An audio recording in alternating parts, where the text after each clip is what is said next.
Bueno, estamos de vuelta con el estudio de El dragón, la bestia y los tiempos finales. Bueno, nos quedamos en lo que era la ley Sharia, lo que es la aplicación de ella en la política, en la vida social y en todo su sentido. Pero que en el tiempo de los primeros siglos, posterior a lo que fue la muerte de Mahoma, surgieron cuatro escuelas principales. La Sunni, que se llamaba Mahabit, todas ellas consideradas autorizadas y aceptables por la Mahad Hanifi, según Abu Hanifa, un persa de Kufá. La Mahad Malaki, según Malik Anas de Medina. La Mahad Shafi, según el Sharif de la Meca, y la Mahad Hanbali, según Ibama en Bagdad. Existen pocas diferencias sustanciales en lo que son estas cuatro escuelas, que coinciden aproximadamente en un 75% de las conclusiones jurídicas, y existen tres textos legales sunitas autorizados. En su resumen, la ley Sharia de las escuelas, ambos lo que fue obra en el siglo XIV, y todas ellas lo que concluye es en la aplicación, cómo se distribuyeron estas leyes y su aplicación en esas regiones. Por eso que el Islam, al ser una religión para toda la humanidad, exige una implementación de la ley Sharia como la única constitución, como la única constitución suprema para la humanidad, y la abolición de todas las demás. ¡Qué coincidencia! Nuestro Mesías va a juzgar a las naciones para aplicar su reinado. Y la idea es que Israel bendijera a las naciones. Pero esto quieren abolir la Torá. Quieren abolir todas las constituciones, oiga bien, a nivel mundial. No lo dice Rudolf, lo dicen ellos. Y bueno, es lo que están tratando de hacer, islamizar al mundo entero. No existe en el mundo un solo estado sin minorías étnicas, religiosas y nacionales.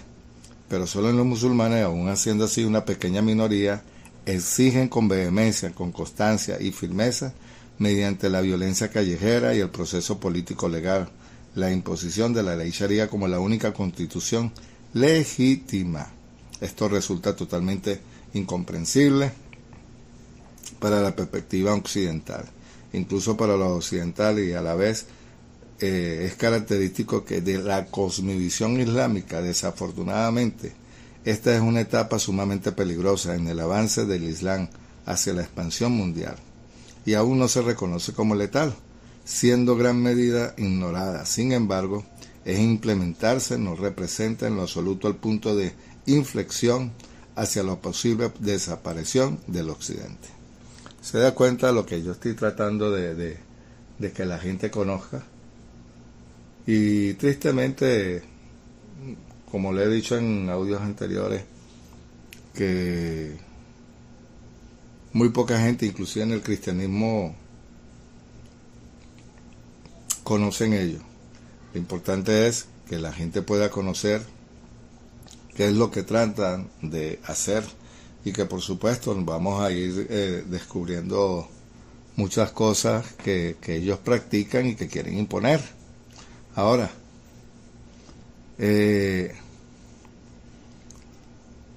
¿por qué? ¿Qué es lo que tratan de hacer? Y cuando uno le lee la ley Sharia y comprender su esencia y significado, se puede afirmar claramente, bajo la Sharia, todas las libertades democráticas no solo están ausentes, sino que son fundamentalmente contradictorias. No existe libertad del pensamiento ni de palabra, no existe libertad de expresión, no existe pensamiento ni acción crítica, no existe regla de oro, no existe tolerancia hacia las otras religiones o creencias. No existen los mismos derechos para las mujeres. Oiga, no existen los mismos derechos para las mujeres. No existe igualdad para los musulmanes, quienes viven bajo el dominio islámico son considerados dhimíes, ciudadanos de tercera clase, y todos los sistemas gubernamentales deben regirse exclusivamente por la ley Sharia. Entonces, la ley y el sistema de gobierno islámico, la Sharia, son la única ley religiosa totalmente incompatible con la democracia y los derechos humanos.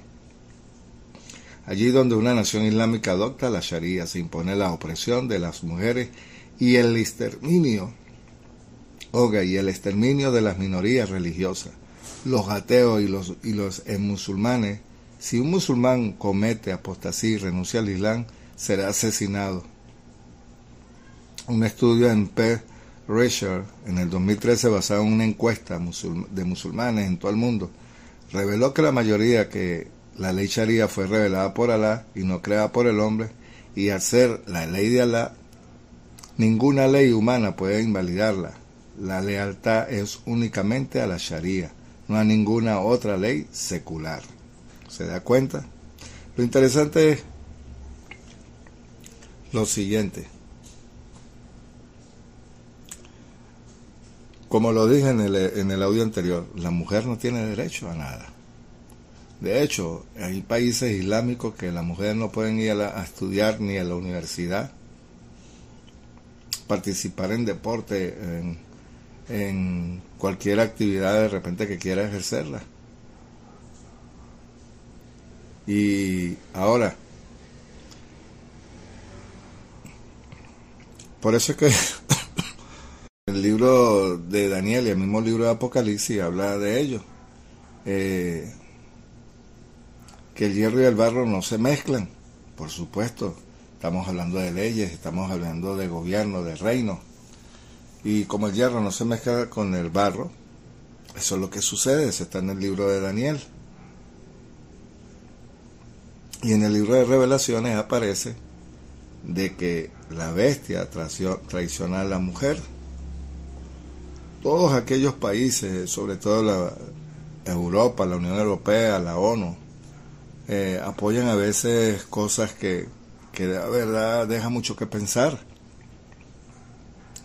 Y tristemente, una vez se ven los noticieros, las cosas que hacen, y por lo menos lo que sucedió ahorita, lo que está sucediendo en Sudán, en Nigeria y varios países de lo que es el continente africano, y no se menciona nada de ello.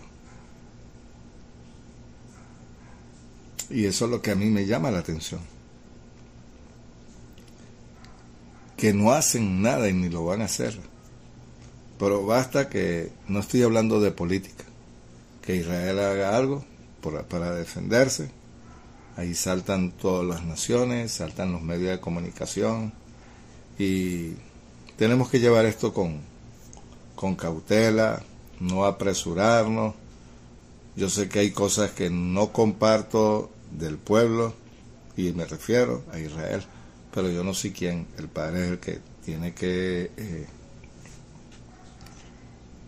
hacerle saber, pues, a sus líderes en lo correcto, lo que está incorrecto. Ellos tienen la Torah, ellos tienen las profecías, ellos tienen y saben todo. Eso lo hemos hablado en estudios anteriores. Pero sin embargo, el fin no justifica los medios. Por favor, sería una atrocidad. Pero bueno, seguimos. Miren, como digo, como código legal, la ley Sharia difumina la línea entre fe y gobierno, convirtiendo la religión en la única ley suprema y eliminando la separación entre lo que es congregación, asamblea, iglesia, pues, como quien dice, y Estado.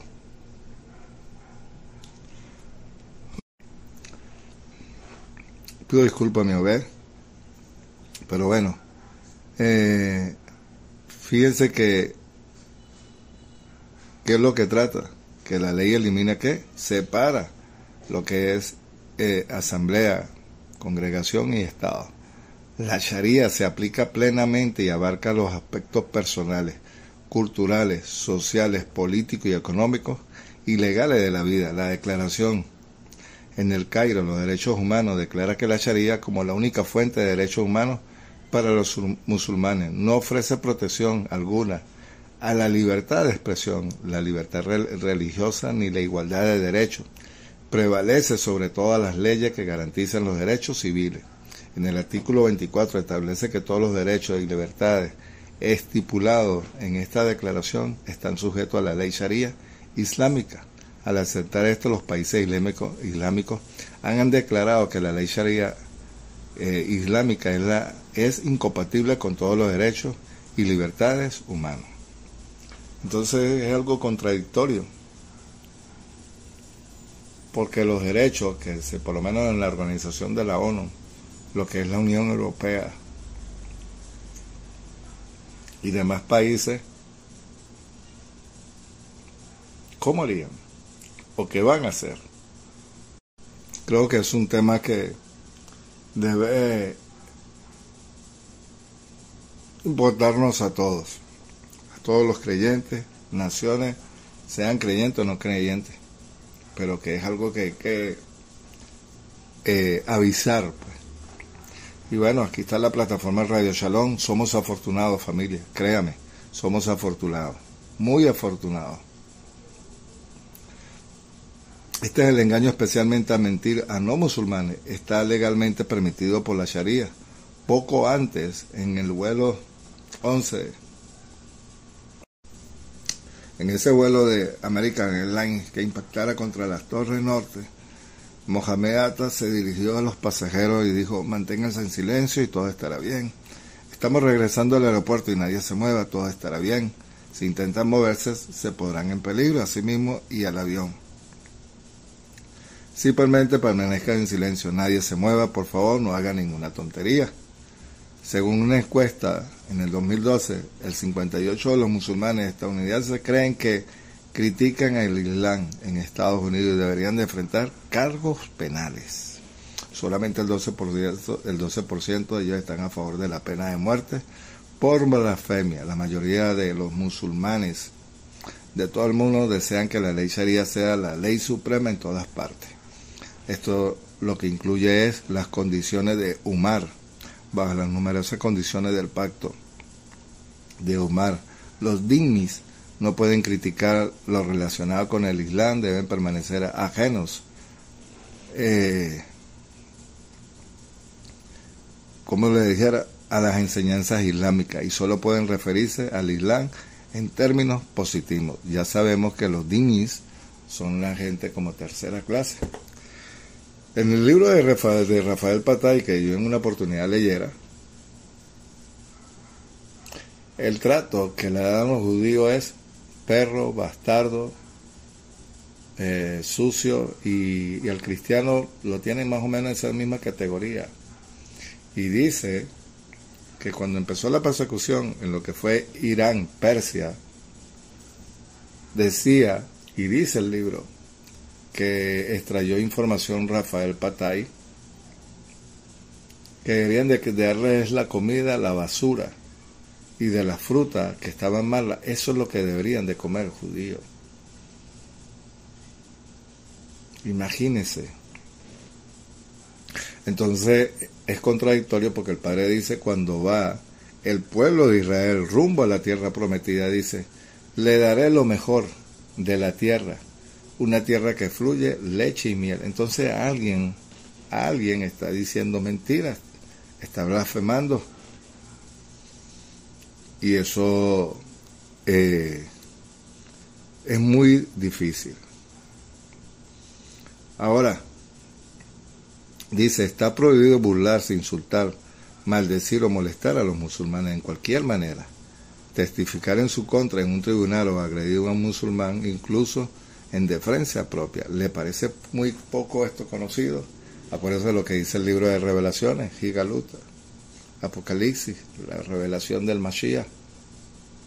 Iremos a un tribunal, pero también habla de todo lo que estamos viendo.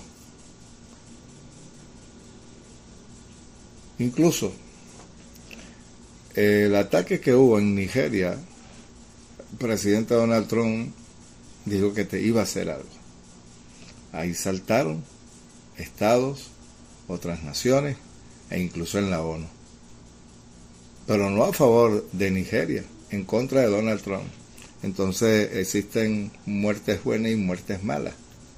De la manera que murieron esa gente es de una manera correcta. Por gente que dice creer en algo. Por Alá. Hay que pensarlo. Mire, las críticas a un musulmán por parte de un nimi constituye una calumnia y se castigarán con la muerte. La diferencia de la definición occidental de calumnia, la Sharia define como cualquier declaración que un musulmán desagrade, independientemente de su veracidad. Esto simplemente se complementa con otra norma de la Sharia, que otorga todos los derechos musulmanes, plena libertad para asesinar al ofensor donde quieran que lo encuentren.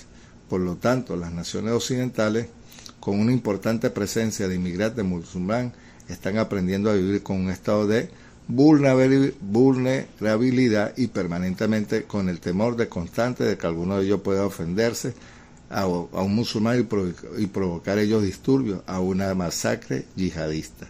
En consecuencia, la sociedad occidental vive bajo una intimidación constante, lo que lo conlleva a ceder ante el capricho de los musulmanes. En estos días pude ver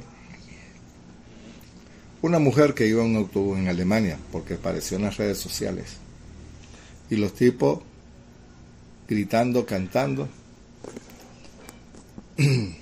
consigna a favor de Alá, provocando y burlándose de la mujer.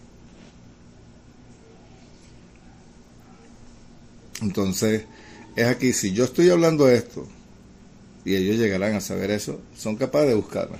Solo que si yo tengo para defenderme, me voy a defender. Yo no me voy a dejar a pegar, ni que vengan a querer quitarme la cabeza.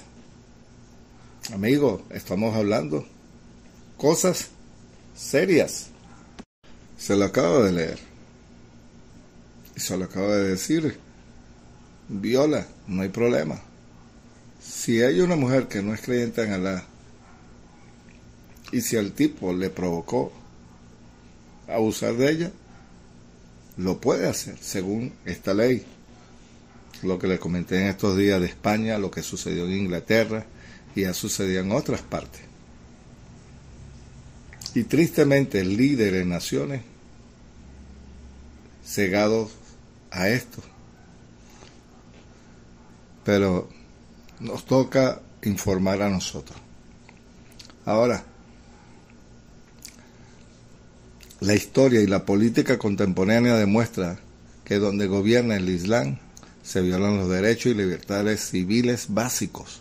La ciencia y censura sistemáticamente. La tecnología y el progreso retrasan y se prohíben. En la libertad se reemplaza por la sumisión y la miseria y la desdicha. Y reina social y económicamente. ¿Se da cuenta? Una esclavitud. Cuando el Padre sacó el pueblo de Egipto, era el maltrato, la humillación, la vejación. ¿Y qué le dijo? Ustedes, no tratarán a los demás pueblos de esa manera. ¿Usted se da cuenta? Interesante todo lo que estamos leyendo y lo que estamos viendo.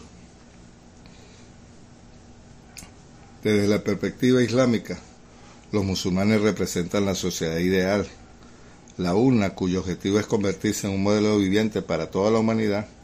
Alá ha elevado a los musulmanes al rango más alto entre todos los seres humanos. Imagínense. Qué tremendo. Posee un carácter sublime. Un carácter sublime, imagínense. La ideología islámica afirma que los musulmanes son especímenes más evolucionados de la humanidad. Su avanzado desarrollo espiritual y físico lo sitúa en una posición superior a la de cualquier otra nación en la tierra y les impone el deber especial de guiar a la humanidad hacia la consecución de un ideal divino de moralidad. ¡Wow! La estructura de esta sociedad es ideal y clara. Se trata de una sociedad monocultural, obediente y sumisa, como las abejas, las hormigas. Y esta sociedad ideal desea imponer su Islam a toda la humanidad, a su imagen y semejanza. Son favorecidos como el mejor de todos los pueblos, jamás hayan existido entre la humanidad. Ordenan el bien y prohíben el mal, y creen solo en Alá, en su mensajero y en el último día. Cumplen con la oración, pagan el zakat, ayunan, se inclinan, se postran en sumisión. Alá ha perfeccionado el sistema de creencia del Islam. Ha concedido plenamente sus favores a los musulmanes. De ninguna manera permitirá que los infieles conquisten a los musulmanes. Soy el mejor de todos los pueblos que jamás haya surgido entre la humanidad. Esto significa que sois los mejores para los pueblos, pues los traéis con cadena al cuello hasta que abracen el Islam. Esa es la sumisión. No lo digo yo, lo dicen ellos. Familia, abramos los ojos. Los musulmanes son el ejemplo más sublime y preeminente de todas las naciones del mundo. Representan la sociedad ideal. La umma hizo los moderados y el modelo para el resto de la humanidad. Alá lo ha elevado al nivel más alto y encima de todos los demás pueblos. Le han concedido la vida del sueño del paraíso. Por tanto, están obligados a aniquilar a cualquiera que altere siquiera una sola letra del Corán. ¿Le parece eso conocido? Yeshua dijo, yo no vine a abolir, sino a cumplir. Y ninguna yod, de la más pequeña, que es la yod, vino a darle cumplimiento. Yeshua vino a darle cumplimiento a todo. Pero qué casualidad, mire este pasaje. Ahora, ¿por qué la palabra de Alá son la perfección eterna? ¿Quiénes no tienen fe absoluta en Muhammad? ¿Quiénes son los que no tienen fe en Muhammad? Y en su misión para todos merecen la muerte, ya que Muhammad personifica la perfección y representa el modelo supremo a toda la humanidad. Miren los angelitos esto. Los musulmanes tienen 3 objetivos prescritos: dominar el universo, someter al mundo a la ley sharia, establecer la UNA islámica a nivel mundial. El propósito de todos los creyentes es amar, adorar, venerar y servir a Alá por completo, como se expresa en la primera parte de la Shahada. No hay más que Dios que Alá. Alá y la Alá. Por lo tanto, bendito sea aquel que cuyas manos está el reino. Él tiene poder sobre todas las cosas, quien creó la muerte y la vida para examinar quién de vosotros obra mejor. La obediencia a la máxima prueba de fe, y la vida terrenal es solo una prueba que puede ser el paraíso, la Jannah, o el infierno, Yarahan. El día de juicio es el momento y el lugar de la prueba definitiva para todos los creyentes, y deben de esforzarse por estar entre los buenos. Imagínense, si esto está entre los buenos, ¿qué quedará para los malos? ¡Wow! De verdad que me quedo en asombro, mudo,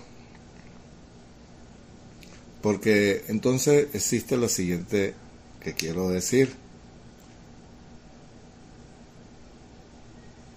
En ninguna constitución del mundo habla de lo que dice la Torá, los profetas, y lo que es el mundo venidero y lo que es el Mesías, que ya el mundo venidero, lo que se conoce como la era mesiánica, desde el momento que Yeshua aparece, comienza ese proceso. Pero hay algo que está muy claro ellos, y es el día del juicio. También se lo conoce en la Torá, el día del Creador, el día del Adón, también está los dolores de parto.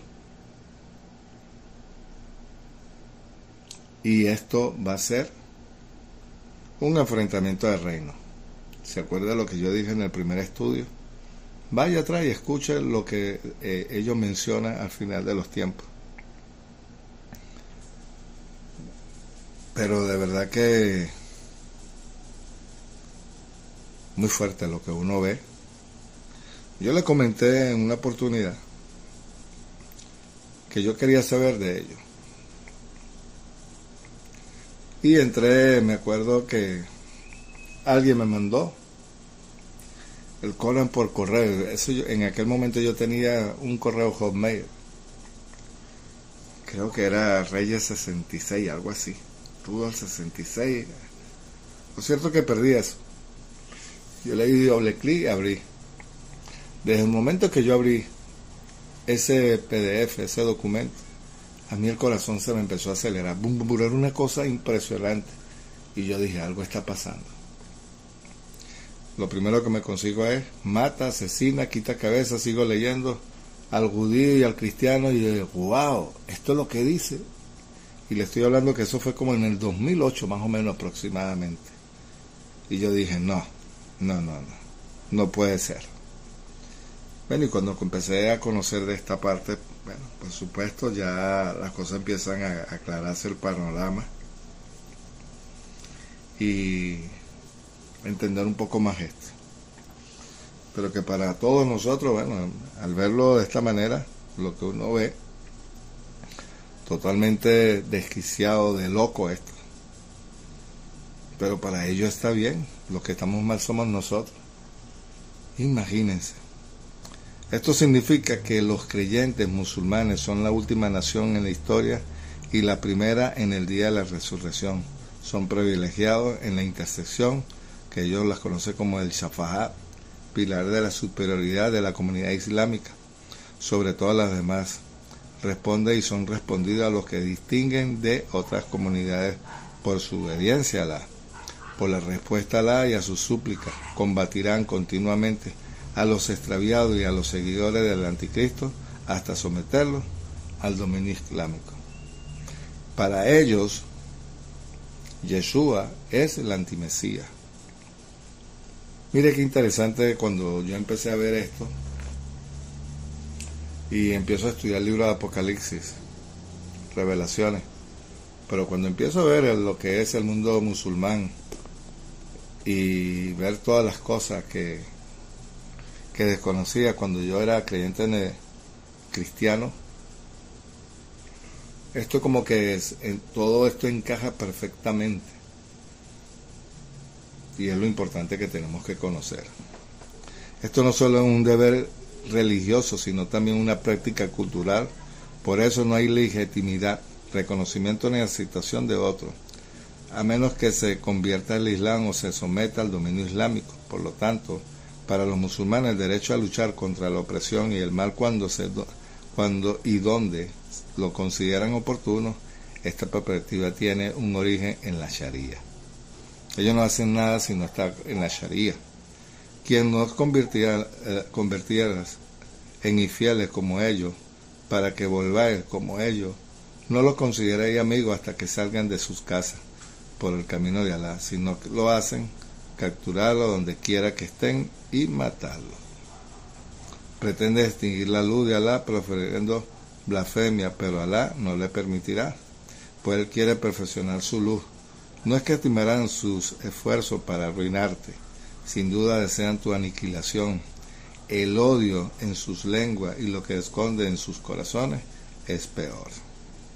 Este enfoque es egocéntrico, también explica la autoimagen de los musulmanes como creyentes siempre pacíficos y tolerantes, víctimas de inocentes que solo toman medidas defensivas, mientras que los infieles, los kufar, son siempre los instigadores y agresores de la guerra. Esta es la estrategia islámica: agitar, intimidar, brutalizar, subyugar, aterrorizar, masacrar y luego clamar que son meras víctimas. Esto es quizás la característica más evidente, que son evidentes en la cultura occidental. Ni siquiera ha comenzado a internalizar es como quien reza el proverbio árabe, Danabi Wabaka Sabakani Wasataka. Me golpeó, gritó y me alcanzó y se quejó. Imagínense, le cae golpe y ese es el que se queja. ¡Auxilio, auxilio! ¡Qué tremendo! Es decir, son tan agresivos como un lobo en un rebaño de ovejas, y sin embargo claman que son víctimas inocentes e incluso se quejan de todos los demás y sus víctimas. Sin embargo, desde la postura falsa inocencia creen que el papel del Islam es contraatacar, luchar contra la opresión, contra el mal, y como medida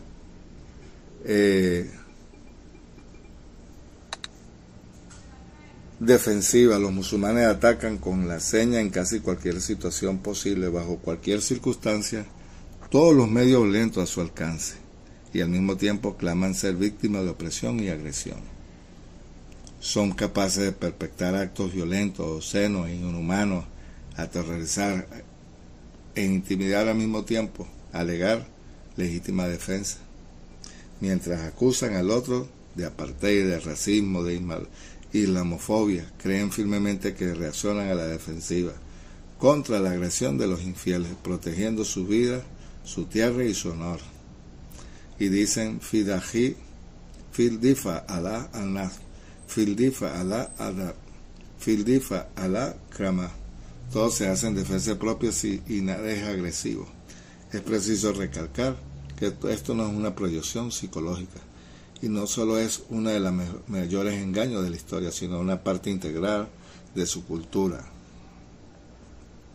La política árabe e islámica. Los musulmanes creen que son inocentes víctimas de la agresión ajena, mientras las perspectivas en actos inhumanos, atroces, acusan a los infieles de crímenes de guerra, de limpieza étnica, de genocidio y crímenes de lesa humanidad. Hacen todo eso y los demás son culpables, como le está diciendo aquí en su manera de ver, inclusive lo que es la cosmovisión de ellos. Qué tremendo. Las estrellas fueron hechas para los demonios. Además, los musulmanes creen que el Islam es la versión completa universal destinada para todos los pueblos del universo, ya que fue revelada en mucho tiempo y lugares con anterioridad a través de Abraham, Moisés y Jesús, Yeshua, todos los profetas musulmanes. Por ello, desde su inicio, el Islam se propuso convertirse en la religión dominante a nivel mundial, al cumplir con estos deberes.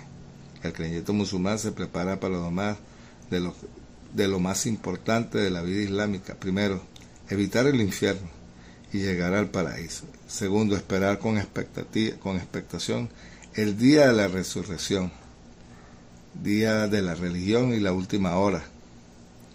Usted se está dando cuenta de lo que ellos son capaces y todavía están esperando ese día.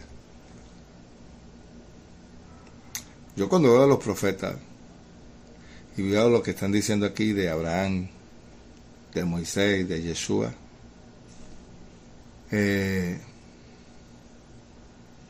me dice algo, que Abraham sí existió, Moisés sí existió, y que ellos lo reconocen.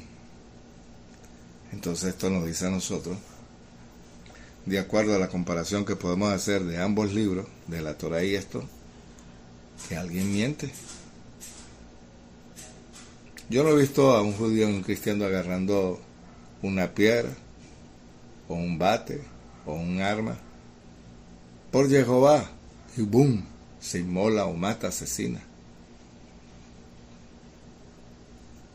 Para pensar.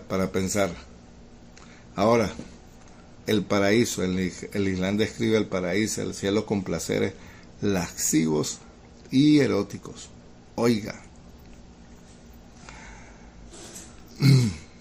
el paraíso islámico consiste principalmente en relaciones sexuales con vírgenes eternas, donde también abunda jóvenes inocentes como perlas.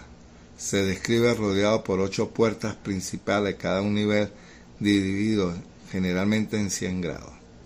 Existen otros nombres para el paraíso: Dar Salam, Janat Adán, Hana Anaín, Yanar al-Hadí, Yanar al-Mahawat, Dar al-Kiri, siendo el nivel más elevado, Fidurs, donde moran los profetas, los mártires y los piadosos. Allí disfrutan de lo mejor de todo lo que Alá le ha ordenado.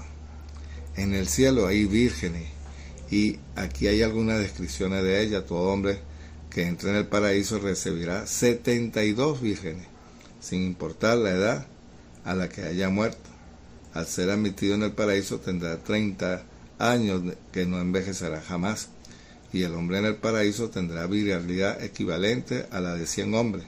Si una virgen mira abajo desde su morada hacia el cielo, la tierra a toda la distancia estará llena de luz y de fragancia. El rostro de la virgen más radiante que un espejo, y no puede ver a su imagen reflejada en su mejilla. Wow, o sea que por Alá, y la están esperando 72 vírgenes. Wow,